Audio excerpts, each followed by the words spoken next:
বাঙালি বাড়ি মানে আলু ছাড়া একদমই অসম্পূর্ণ।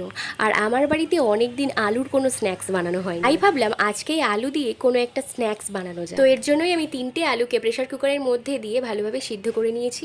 এরপর আলুগুলো ঠান্ডা হয়ে গেলে ওর খোসাগুলো ছাড়িয়ে হাত দিয়ে ভালোভাবে ম্যাশ করে নিয়েছি। এরপরে ওর মধ্যে হাফ চামচ গোলমরিচ গুঁড়ো, পরিমাণ মতো লবণ, একটু লঙ্কার গুঁড়ো আর একটু হলুদ গুঁড়ো দিয়েছিলাম। আর দিয়েছিলাম একটু রসুন কুচি, লঙ্কা কুচি, পেঁয়াজ কুচি, ক্যাপসিকাম কুচি আর অল্প একটু গাজর কুচি। আর ওপর থেকে দিয়েছিলাম স্লাইস করা একটা চিজ। এবার এই সবগুলোকে একসাথে ভালোভাবে মেখে ওপর থেকে কিছুটা ময়দা ছড়িয়ে আবার ভালো করে মেখে নিতে হবে।